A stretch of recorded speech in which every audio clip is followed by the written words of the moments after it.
Ngayon kumpirmado na 50-50 ang ownership nitong SMC at ng MVP Group sa NLEX Road Warriors.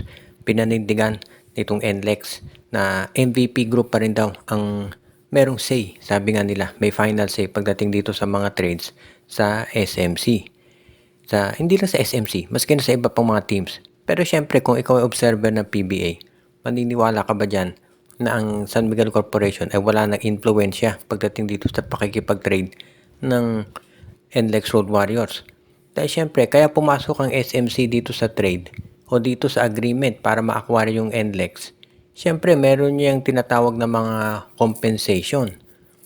Kinakailangan ng MVP Group ng tulong ng SMC para dyan sa pag-manage ng NLEX. Kaya nga sila pumasok dyan. Hindi papasok yung MVP Group sa ganyang klaseng deal kung hindi nila kinakailangan ng assistance mula sa SMC. Kaya nga sa tingin ko talaga itong NLEX Road Warriors magiging mas madali na yan makipag-trade sa SMC teams. At isa doon sa mga tinitignan ngayon ay baka ma-trade na yung mga top players ng NLEX dito sa San Miguel. Dahil itong NLEX Road Warriors, meron silang dalawang magaling na point guard dyan, si Robert Bolick at si Shawnee Winston. At alam natin lahat na ang kulang sa San Miguel ay yung point guard nila. Kaya nga maraming naniniwala na itong pag-acquire ng SMC dito sa NLEX ay magiging mas maganda, madali na yung proseso ng pakikipag-trade sa San Miguel Beermen at pati na rin sa Ginebra at Magnolia. Kaya nga sigurado tayo na magkakaroon ng mas magandang movement at sabihin natin mas interesanting mga araw na darating. Lalo na at mayroong mahabang break ngayon itong PBA. Inaasahan talaga natin na magiging mas matindi yung mga negotiations na nangyayari behind the scenes, sabi nga nila. Kaya aabangan ito. Kinumpirma ni Coach Tim Cone na ang Gilas Pilipinas ay puros PBA lamang ang padadala dito sa Asian Games. Dahil nga yung mga Japan B-League players natin, katulad nila Dwight Ramos, Kevin Kiambao, si Carl Tamayo at iba pa, ay may conflict of schedule. Ang tanong ngayon ng karamihan, ano ang ibig nito sabihin? Kakayanin ba? Well, kung pagbabasihan natin yung mga past records, kinaya ng All-PBA team yan. Pero depende lamang syempre kung sino-sino yung mga masasama dito sa Gilas lineup.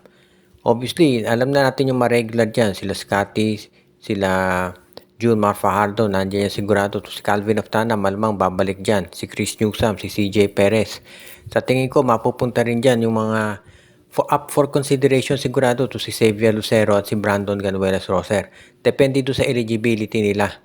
Unfortunately, itong si Benny Boatwright ay hindi makakasama sa Gilas dahil hindi pa rin naayos yung kanyang pasaporte. Ewan ko bakit ba ang tagal-tagal ditong pagpaproseso dito kay Benny Boatwright, no? Kaya nga ngayon, hindi siya makakapaglaro dito sa Gilas Pilipinas kahit na-approve na yung naturalization nito. At yan ang dahilan kung bakit ang magiging import pa rin natin si Justin Brownlee. Pwede sanang ipagsabay si Brownlee at si Boatwright, no? Ang problema nga lang yung passport ni Boatwright hindi pa na-acquire. So ngayon si Brownlee at PBA players muna ang sasali dito.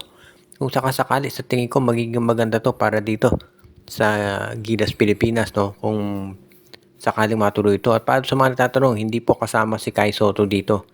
Doon sa FIBA Asia qualifying, hindi rin natin alam kung masasama pa to dahil wala daw word mula doon sa kampo niya.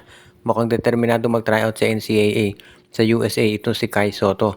So hindi na umaasa ang karamihan na ito'y masasama pa diyan sa Gilas Pilipinas. Kaya nga ngayon, kailangan na sabi nga nila kumuha tayo ng mga players na nandito at willing maglaro. At trade na nga ba itong si Mikey Williams? Maraming nakapansin na dito sa Converge Fiber XS, parang biglang bumaba yung minuto ni Mikey. Kung papapansin niyo, no, yung rotation ng Converge parang pabago-bago. Minsan mahaba playing time ni Mikey, minsan maikli. Dito sa huli nilang panalo kontra sa NLEX, ang talagang binabadya si Juan Gomez de Leaño. At paminsan-minsan ginamit to sila Archie Concepcion. Pero yung iba nilang mga players ay limitado na. Parang biglang umikli yung rotation nito si Coach Delta Pineda. Kaya nga ngayon, mukhang maraming naniniwala talaga na baka itong si Mikey Williams ay bibitawan na at nasa trading block na ng Converge. Yun nga lang, gaya nung nabanggit natin dahil sa laki ng salary nito, siguradong SMC teams lang ang makaka-afford doon sa kanyang sweldo. Ngayon, pagdating naman doon sa ibang players ng Converge, marami actually dyan na po pwedeng ma-trade. No? Ang sigurado lang na hindi bibitawan ng Converge dyan sa tingin ko, si Baltasar, si Arana at si Juan Gomez de Leaño. Pero lahat ng players ng Converge FiberXer sa tingin ko pwedeng ilagay sa trading block depende kung sino ang kapalit. At dahil dito maraming nagsasabi talaga na magkakaroon ng pagbabago dyan. Pero ito magdedepende kasi kung ano ang magiging performance at kaano kalayo ang maaabot ng Converge. So far mukhang maaabot sila sa top 4 provided mananalo sila doon sa remaining games nila. Dahil kahit na manalo sila doon sa remaining games at yung Terra Firma manalo din, lamang itong FiberXers doon sa win-loss. So yun ang importante dito itong Converge, wag nang matalo doon sa mga remaining games nila. Dahil kapag natalo sila at nanalo Terra Firma, magkakaproblema yan. Dahil dun sa win-loss record nila. Kaya nga itong si Coach Delta Pineda sigurado marami ang pinag-aaralan pagdating dito sa pag-assemble at pag-adjust dito sa lineup ditong Converge FiberXers sa kasalukuyan. Ang PBA daw ngayon ay pinag-aaralang mabuti itong trade proposal na gustong gawin itong Meralco Bolts. Interesado raw ang Meralco na ma-acquire itong si Jason Perkins mula sa lineup ng Phoenix Fuel Masters at willing daw silang ipalit naman dito itong kanilang veterano na si Alain Maliksi. Kailangan daw ng Bolts ng isang malaking forward, no, katulad ni Perkins para makapagbigay ng tulong dito kay Brandon Bates at Raymond Almasan. At willing naman daw sila na makipag-trade kapalit nga itong si Alain Maliksi. Nandito na yan ngayon sa Meralco Bolts kung papayag sila sa ganyang klaseng sitwasyon dahil of course alam natin na magaling din naman na player itong si Maliksi at yan ang dahilan kung ba't siya ang ino-offer nitong Meralco o rather itong tama ng Meralco dahil alam nila hindi naman basta-basta pakakawalan ng Phoenix si Jason Perkins.